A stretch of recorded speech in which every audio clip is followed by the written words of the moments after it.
Well, Lev is the narrator of the book, and it's a beautiful coming-of-age story about him. He's a young boy growing up in this environment, and you sort of get a sense of him. But that example of that black humor, that Russian black humor, is Kolya, who's this fabulous character that you introduced, this brilliant, literate Russian soldier who is deserted, or maybe not, or maybe just took a break to get something, and you learn about him as he comes along, and it's their relationship. But Kolya is a character that clearly represents all of that wonderful humor and that Russian black humor that you talk about. Yeah, see, I get really jealous because everyone loves Kolya the most, and Lev is the one who's kind of based on the way I was when I was 16. Right. And so I feel it's kind of like the episodes of Seinfeld where George is really angry because everyone's saying that his character in the show within the show is such a loser, and he doesn't understand that. And for me, Lev is very much. I was a 16-year-old. I was the smallest kid in the class. I had I had bad acne, everything else, and no luck at all. But Lev is the narrator that allows Kolya.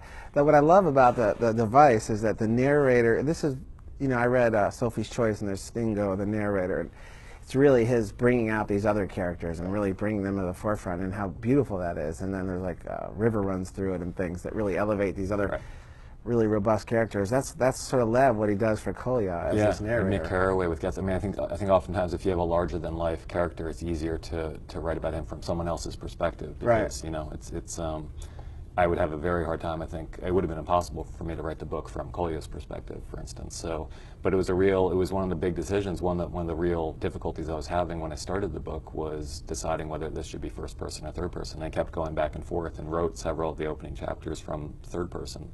And then ultimately decided that it should be told from Lev's point of view, and I'm glad I did it that way, and and especially in terms of the relationship with Kolya, because I do think in many ways he's the heart of the book, but he's also someone who's, I think never having been a kid, never having been anything remotely like Kolya, who's kind of fearless and incredibly, has an ease with women that I never did at that age and still don't have. It's much easier to talk about him from an outside perspective.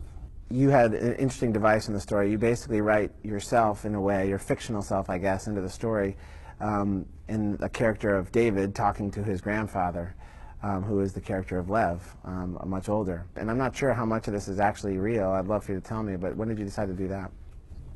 Yeah, I guess it was around the same time, and this was sort of a gradual process of trying to figure out different story elements. And my grandparents were living in Florida, and they were getting quite old, and I had this, I had always wanted to record them, to get their stories and find out about their histories, which are not the stories of the book. I mean, the book is very much a fiction, but unfortunately, like many lazy grandchildren, I never got around to doing this, and then they passed away. And so, I think I had a lot of guilt about this, because it's probably a fairly common thing for a grandkid that when you're growing up, you kind of think of your grandparents, you love them and they're very sweet and all, but they're a little bit boring, they're old, and who really cares about their stories of the 20s and 30s or whatever else. By the time I realized how fascinating that would have been, and how how much I really would have loved to have learned all that they went through, they were gone, and it was too late. And I think this sense of guilt drove a lot of that opening chapter. I think guilt is a great motivator. You have to.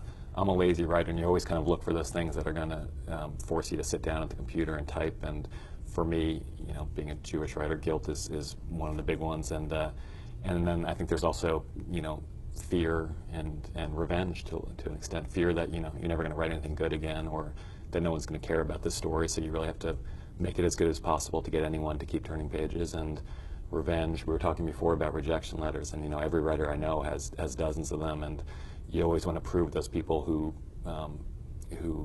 believed you didn't have any talent, you want to prove them wrong, and so all those different things. It would be nice to think of it in a more kind of sacred sense, where as a writer you've got the muses whispering in your ears, but it's never been like that for me. It's always been a struggle. It's always been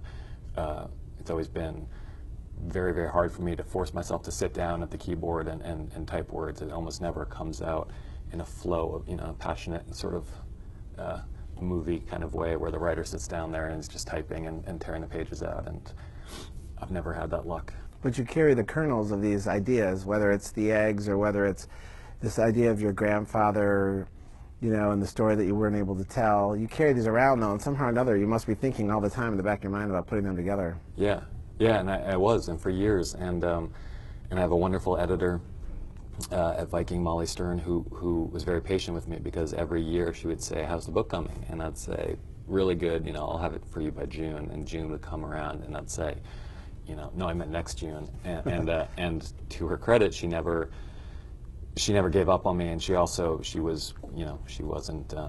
She was patient with me. But at a certain point, after 4 or 5 years of this, she said, "You're never going to write this book, are you?" And I realized that I really wasn't going to write it.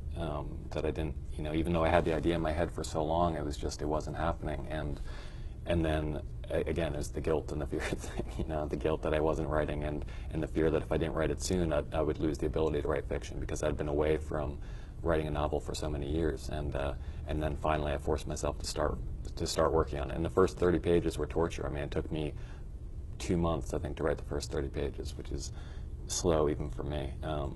But the more you get into it, and the more you get to know the characters and the world that they're inhabiting, the more smoothly it starts to come.